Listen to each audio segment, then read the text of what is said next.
Abraham died the richest man of his generation. But here's what most people miss. His wealth didn't die with him. Isaac became wealthy. Jacob became wealthy. Joseph became second in command of Egypt. Generations later, Abraham's descendants became a nation so prosperous that empires wanted to conquer them. Abraham didn't just build wealth, he built a legacy.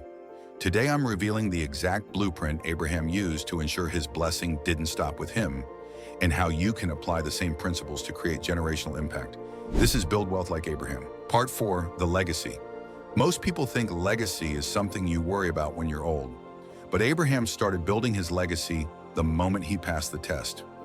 Genesis 25 verses 5 through 6 tells us, Abraham gave all he had to Isaac, but while he was still living, he gave gifts to the sons of his concubines and sent them away from his son Isaac. Notice the strategy. He distributed resources while he was still alive. He didn't wait until death. He positioned his heirs for success while he could still guide them. Here's what God revealed to Abraham about legacy, and it's not what most preachers teach. Legacy isn't about how much you leave behind. It's about what you prepare your heirs to do with what you leave. Abraham didn't just pass down money, he passed down character, covenant relationship with God, strategic thinking, generosity principles, and faith in God's promises. Let me show you the 4 pillars of Abraham's legacy strategy. Pillar number 1, wealth multiplies through character, not just currency. Before God entrusted Abraham with extraordinary resources, he tested his character repeatedly. The famine test, the Lot test, the waiting test, the sacrifice test. Proverbs 13 verse 22 says, a good person leaves an inheritance for their children's children. But notice what it doesn't say, a rich person. It says a good person. Character precedes sustainable wealth. Proverbs 20 verse 21 warns, an inheritance claimed too soon will not be blessed at the end. Translation, if your heirs aren't ready, the wealth will destroy them. Abraham didn't just accumulate wealth. He built character in his son Isaac through teaching him to trust God's promises, modeling generosity, demonstrating patience, and showing submission to God. Modern application. You can leave your children money, but if you don't teach them delayed gratification, strategic generosity, faith in God over systems, and how to steward resources, then you're not leaving a legacy. You're leaving a liability. The real inheritance isn't in your bank account, it's in your example. Pillar number 2, establish authority through influence. After Abraham passed the test, something shifted. Genesis 23 records Abraham negotiating for Sarah's burial site. The Hittites called him a mighty prince among us. Kings sought his counsel. Nations respected his name. But notice, Abraham never conquered territory. He never built an army. He never seized power. His authority came from his character, his relationship with God, and his generosity. The principle, authority isn't taken. It's granted by those who witness your integrity. By the end of Abraham's life, he was so influential that even kings sought his blessing. Genesis 23 verse 6. You are a mighty prince among us. Bury your dead in the choicest of our tombs. They offered him the best for free because his reputation preceded him. Modern application. Real wealth isn't measured by what you control. It's measured by the doors that open when you walk in the room.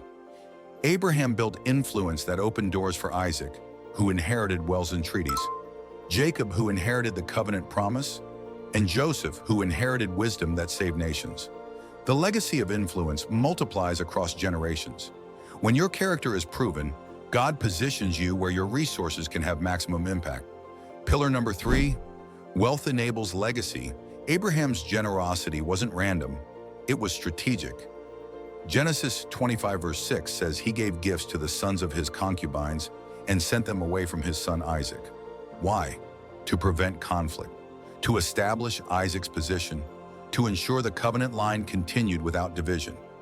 Abraham used wealth to educate his children, establish their futures, and position them strategically. But notice Genesis 25 verse 5. Abraham gave all he had to Isaac. Not equal distribution, strategic distribution. Isaac received everything because he was the covenant heir. The others received gifts, provisions for their journey. The principle, Legacy isn't about equal division. It's about strategic multiplication. Proverbs 13 verse 22 says, "A good person leaves an inheritance for their children's children." That means you're not just planning for your kids, you're planning for your grandchildren. But here's what most people miss. Abraham didn't leave instructions in a will.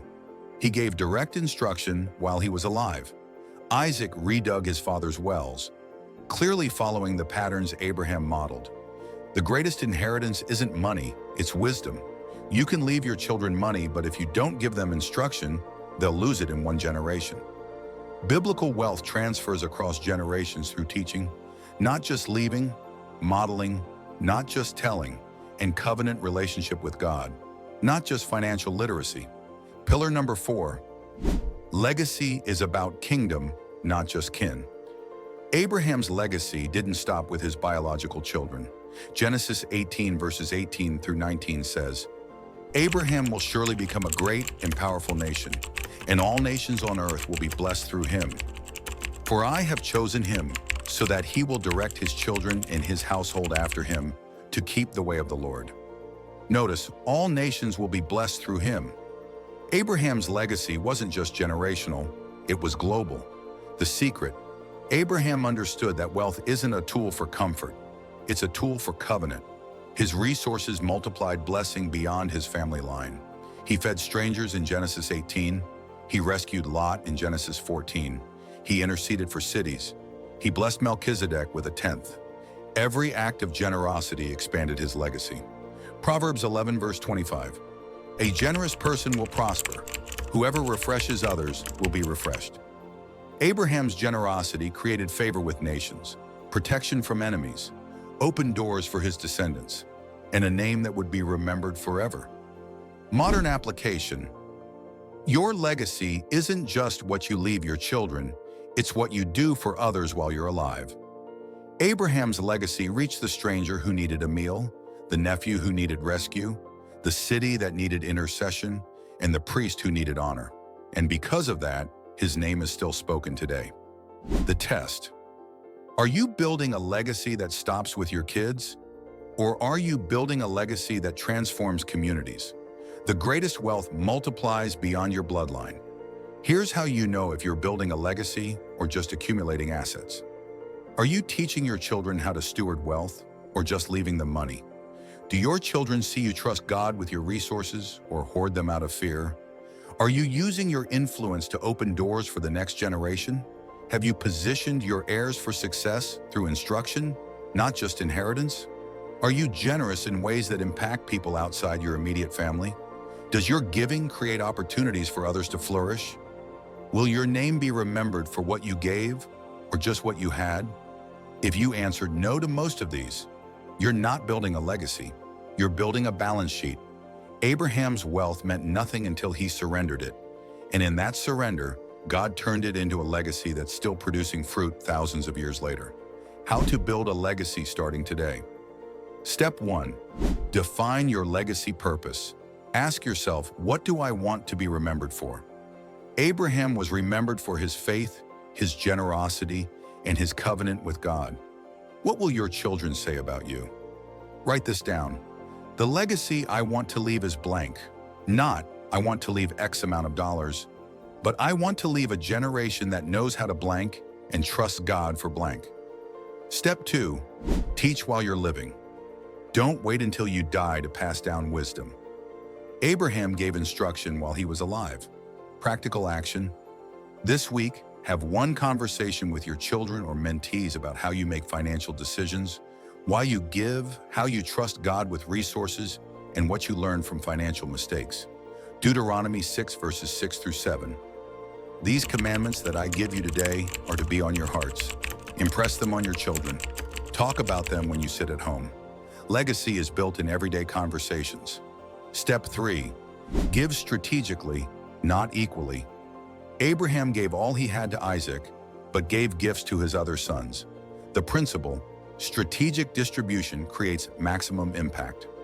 Modern application. Not all your children may be in the same season. One may need business capital. Another may need education funding. Another may need time. Give according to readiness, purpose, and impact. Proverbs 19, verse 14. Houses and wealth are inherited from parents, but a prudent wife is from the Lord. Some things are inherited. Some things are cultivated. Know the difference. Step 4. Use wealth to create opportunities beyond your family. Abraham blessed nations. Your turn. This month, use your resources to invest in someone's business, fund someone's education, support a ministry that multiplies impact, or open a door for someone who has no access. The multiplication effect. When you bless others, God expands your territory. Genesis 12, verses 2 through 3. I will bless you, and you will be a blessing, and all peoples on earth will be blessed through you. The test isn't how much you keep, it's how much you release. Abraham's legacy wasn't an accident. It was the result of tested character, strategic generosity, intentional teaching, and kingdom-focused living. By the time Abraham died, his life was a living testimony. Genesis 24, verse 35. The Lord has blessed my master abundantly, and he has become wealthy. When people looked at Abraham's life, they didn't just see a blessed man. They saw living proof that God is trustworthy, and that legacy continues today. Every person who walks by faith is standing on Abraham's foundation. Every generous giver is walking in Abraham's footsteps. Every parent teaching their children about God is extending Abraham's legacy. Your legacy starts today, not when you die, not when you have enough. Today. With one decision, will you use your resources for comfort or for covenant? Will you build wealth that dies with you or legacy that outlives you? Will you be remembered for what you had or for what you gave? The same God who blessed Abraham still blesses those who walk in faith. But he's not looking for perfect people. He's looking for surrendered people. If this series challenged how you see wealth, leave a comment. Which of the 4 pillars do you need to focus on right now? And if you missed parts 1 through 3, watch them now. Part 1, the 4-step wealth formula. Part 2, the hidden tests. Part 3, the purpose of wealth. Abraham's blueprint isn't ancient history, it's your roadmap. The question is, will you follow it? Subscribe for more biblical wealth principles that actually work. Your legacy starts with one decision. Make it today.